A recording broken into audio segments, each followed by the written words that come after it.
every damn time. The Overwatch Open is back. It is our third week and it's our second day. Hello and welcome back. I've never had to do this before. I'm sorry. I'm so very sorry. But welcome to it all the same. We've got a fantastic show to look forward to. Yesterday we did witness the round of 16. We got 2 quarterfinals for both regions, of course, Europe and North America. And if you are new to what on earth is going on, first, some introductions. I'm your host. I'm Alex Machine Richardson, and I'm joined by 2 delightful human beings. I've got myself Ask Joshi, who's joining me alongside ZP in the back, and I've got a Durasar on the desk as well. Gentlemen, how are you doing today? Are you well rested, and are you ready for the semis? This is when things usually get good. John, you've been here since the start.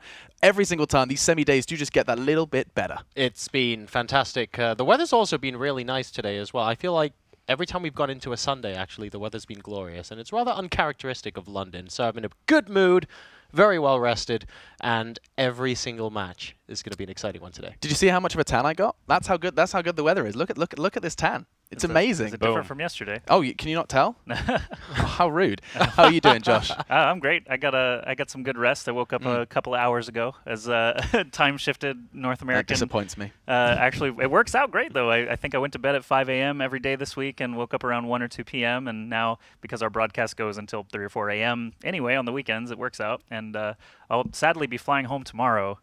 So I'm kind of sad about that. But today's games, I am very excited for. Yeah, and you have got a lot to look forward to. We'll be explaining exactly what you have to look forward to in just a moment. First, though, I'm going to throw in some hashtags at you. It's OW Open, and throughout the entirety of this broadcast, we are going to be hoping to see you cropping up on that hashtag. We saw a couple of new jokes yesterday. They were rubbish. I'm going to be honest. They were not good. If there's some good Overwatch jokes, I love them. But so far, you guys have been. I mean, we saw like some arrow in the knee level jokes. It was not. It was not fantastic. Okay. Yeah, it wasn't great. But do be sure to throw them and all of your questions and any maybe some statements about the broadcast over on hashtag OW Open, and the website is overwatchopen.com. But what's coming up? What do we have to look forward to? Well, we'll explain as we throw us the format in your face. This is what we've been enjoying. This is what we've been dissecting over the past 3 weeks. We have another week to look forward to as well. But it's an open bracket, and that is, of course, the key word here. It's all about those leaderboards. From the second place, if you get to the grand finals but fall short, all the way down to 32, you earn points. And they are, of course, updated weekly. As you do accumulate those points, if you get to the higher echelons of this point leaderboards, you secure a spot in the playoffs, alongside if you win the grand finals. 2 teams have already done so in the past 2 weeks. It's Misfits and Rogue who are sitting rather comfortably in that playoff spot. And you can see those 2 TBD locked in, ready and waiting for 2 teams to show up. It will not be Anox or Reunited just yet, because Anox have fallen. Reunited perhaps can battle for it here on Sunday, and those points do make things a little bit more comfortable for them. This is what it looks like on Europe, and this is what it looks like in the order of things. We get Reunited NIP first. Following that, Creation and Luminosity, and the winners of both of these 2 semi-finals will meet and clash in a best of 5 this evening as well. The winner of which will go ahead and join the boys from Misfits, and they will be very, very comfortable in those playoffs. The playoffs doesn't guarantee the grand finals, by the way, guys. This doesn't guarantee a trip to Atlanta. By getting to the playoffs, you have an opportunity to compete to get to Atlanta. It's a long process, but for $300,000, I wouldn't expect anything less. It's not going to be. It's called a prize for a reason. You have to work hard for it, and I'm sure they have already been doing so. Now, we can start talking a little bit about the games in hand, folks. Sure. The first one does promise to be an interesting one. You saw Reunited and NIP pop up, and you've been throwing out polls and stuff. What is the community having to say, Joshi? Well, I'll say that early on the poll, it's of course between the 4 teams that we're seeing today. I asked who is going to qualify today, and Reunited had a lot of heavy support early on. Creation and Luminosity a few less. NIP had some fans out there, but then FACEIT, the organization, retweeted the poll, and surprise, surprise, Ninjas in Pajamas shot past literally everyone else. So I think there might be a little bit of Counter-Strike bias somehow working its way in. I think you might be right there. Yeah, I have a sneaking suspicion that NIP might be popular within the Counter-Strike scene. Just a sneaking suspicion. FACEIT's been around that scene for quite a while. They have. They've been hanging out. Makes sense. It does indeed. But okay, so NIP are coming into this one as the underdogs. It does seem to be the statement here. John, you're nodding. Same kind of sentiments from you. I mean, SG1, they were a team I remember we were singing their praises of in week 2 and 1. Yeah, I think they are a very strong team, but I also think that on paper, most people. Well, I guess the polls are lying then, aren't they? But I feel like if you were to take a straw poll from the casters and pro players, Reunited might just edge out actually the 4 teams as maybe the favorite to join as a third qualified team this weekend. Well, to some it may be surprising that Reunited haven't done it already. This is our 3rd week. Let's not forget there's only one more week. Should they fail here, should they fall at yet another hurdle, they have just one more week, one last chance, unless they want to go through on points, which is always a little bit uncomfortable. There's no doubt about it. They are already in the semi-finals though, so that is some points locked in. However, Reunited, you look at their challenges. The first week they fell to Anox in the quarters. Yep. They watched the grand finals last week and fell to Rogue in 3-1 in a best of 5. Now we're into our 3rd week and they're again in the semi-finals. They're going to be looking to go ahead and do one better than last week. But the map vetoes are on screen and we are going to be seeing another Anubis. Ooh. I think we need to stop being surprised at this point in time. Like, we have been seeing Anubis, there we go, I get it right, cropping up time and time again now. Josh, I think things are changing. Things are shifting. Well, there could be a couple of reasons for that. Our pool is slightly more limited. I don't think all the maps are available for them to select, so you're going to see Anubis occasionally, and what was it, Hanamura, at least once or twice throughout the competition. But Anubis, I think, is probably the favorite of the pro players among those 3 Assault maps, so if it's going to be any of them, I think Anubis makes the most sense. But of course, we do have Gibraltar and Numbani, which we see all the time. Gibraltar actually has fallen somewhat out of favor in comparison to Hollywood and Kings Row, which are just kind of the standby fallback picks for everybody. Everybody at least has some level of comfort there.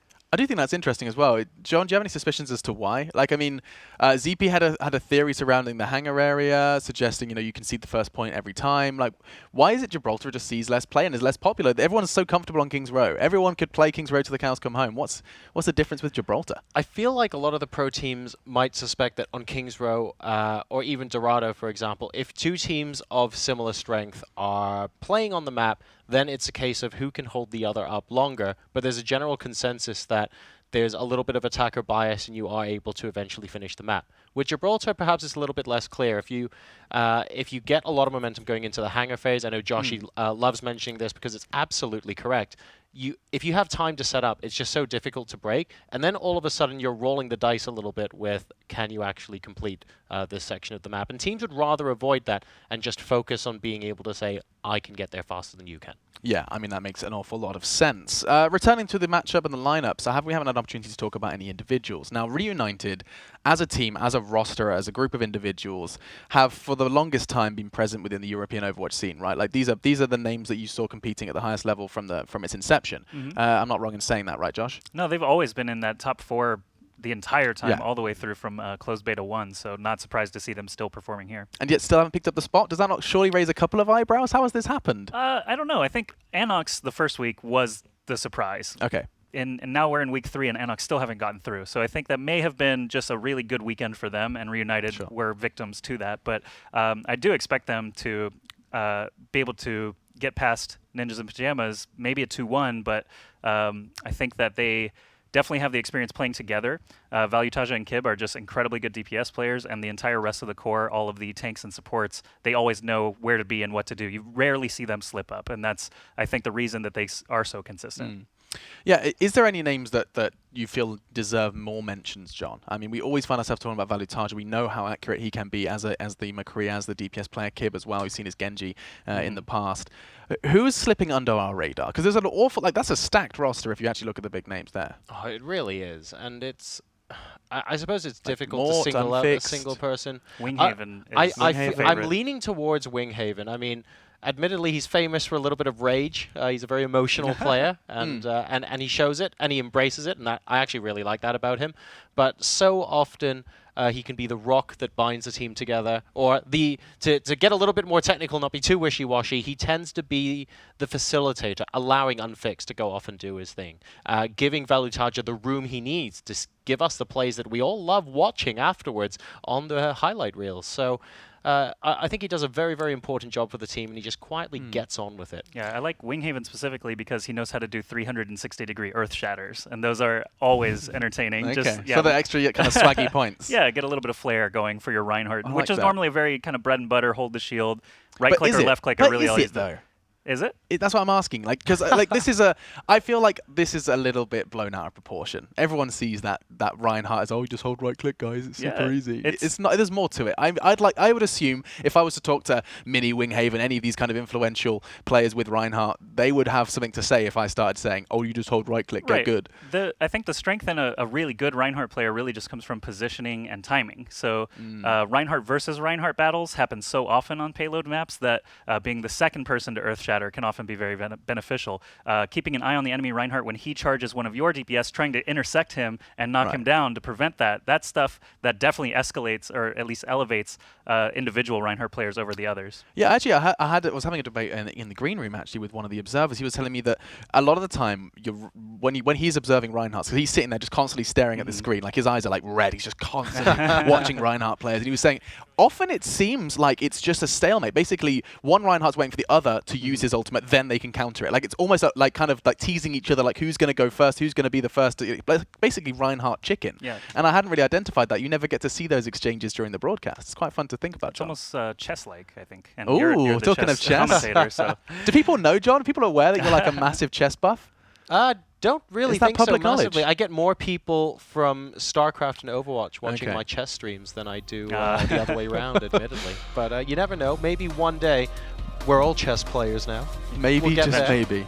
Well, we'll see if anyone can perform to a Grandmaster level here in Gibraltar. It's going to be a best of 3. It is our semi-final. We have a big one to look forward to. It's going to be none other than Jurasar and Joshi. Will NIP surprise, or will it be too easy for Reunited? See what I did there? Oh, I see what you did there, and if you don't see what happened there, I'll just leave it, and you guys can figure it out yourselves. But we do have Ninjas in Pajamas going to be playing on defense, and they are currently leading that poll, as we mentioned. Hopefully there are some fans of the organization in chat. Go ahead and let your NIP flags fly, I suppose, in the chat. I'm pretty sure the spam started a long time ago. Oh, yeah, I'm sure it has. But Reunited, of course, will be attacking. We've seen these guys many, many times throughout competition in Overwatch in its short history. The game is only about 2 months old now, technically, coming out in late May, but it does feels like longer for us. Yeah, we've been watching since November, or actually late October is when things really kicked off. But now the doors are open on the defense. We're not seeing anything too surprising, except maybe the fact that there's only one tank, tripled offense on the defense here for NIP. Yeah, here we go. We're going to try and get a very early engagement here. Winghaven potentially looking for a quick jump up. Kib on Genji once again. There's Winghaven thinking about going up there, deciding not to. Valutaja coming in with D.Va, and he's going to try and disrupt the momentum, see if Reunited can grab the high ground early on. It doesn't look like it, but the payload is going to be able to pass underneath. Yeah, that first checkpoint is often conceded, as we talked about. It has no bearing on the spawns, so typically in these pro matches, it has no bearing on the outcome of the game either. And this first choke point can be very difficult to defend, as we see, or sorry, very difficult to attack, but the offense of Reunited has actually been doing quite well. Of course, they just kind of breezed through. There was a fight underneath and a fight on top. Reunited ended up successful on both sides. One thing worth noting that, oh my goodness, never mind, Valutaja unfixed between them, getting 3 kills, and Genji just going to go ahead and do cleanup, moving into the hangar room. So this is a point now where NIP are not going to have the luxury of time to go ahead and get set up. Reunited are all of a sudden dictating the pace moving into the second phase of the map, and this is what we were talking about. If the defending team gets set up and is able to be on top of the shuttle, can dictate the pace here, then that tends to be a lot better for them. As it stands, we're already halfway through the shuttle room for Reunited. Yeah, everything looking good for Reunited, getting a very swift first point. Now the defense has had a little bit of time to set up. You can see the Dragon Blade coming out, but the defensive Soundbreaker going to be able to keep Zenyatta alive through a couple of slashes. He does eventually go down. Kib using that deflect just to stay alive a little bit longer, but across the map, Valutaja getting multiple kills as D.Va, just eliminating absolutely everyone, not even having to use his ult. It's actually very surprising to see so much D.Va in the kill feed, but if you're going to have someone as accurate and precise as Valutaja playing it makes sense. That was the second time he actually had a multi-kill here now, so doing fantastically well, unfixed as well. Also not using Death Blossom, able to pick off a couple of kills, and now NIP are in a little bit of a precarious position because the last couple of team fights they've had, their deaths have felt a little bit staggered, Joshy, and this is going to allow Reunited to potentially set an absolutely blistering time here to start the day off. Yeah, this is looking a little bit one-sided. Over actually around 8 minutes just to push the last point. Unfixed built up his ultimate just by cleanup and gets 2 more kills to his name. He does get hook comboed by Himsy, kind of a little bit of a saving grace here for the defense. Winghaven is going to use his Primal Rage and go down super fast. That's actually a good pickup for the defense as well, but that payload is still moving. Valuetaja looking into the enemy spawn. They're trying to prevent anyone from actually coming out. The speed boost does allow Reinhardt to get into some kind of position here, but Valuetaja still just laying into everyone. No one's able to do anything to him, and the sound barrier on the side of the offense gives him even more health in that Diva suit. Himsy goes down. Everything is just being discorded and eliminated, and that's the fastest time I think I've ever seen on Gibraltar. That is possibly the fastest I've ever seen. I'm not gonna lie. That was ridiculous, unbelievable stuff. And I mean, this is gonna be a pretty short highlights reel, guys. I'm not gonna lie here, but Valuetaja has to be absolutely the MVP there for Reunited. We often talk about him in exactly the same words when we see him playing McCree, but today on Diva, I mean, he must have had, what, 10, 12 kills overall? Yeah, definitely. I mean, she never has to reload, so she can always be a part of every fight. Defense Matrix acts similar to a Reinhardt shield. They did not use a Reinhardt on offense for that reason. She has extra mobility over Reinhardt, of course, can knock people off ledges, prevent defenses from setting up very well, and that is a sub 3-minute time. Not on Numbani.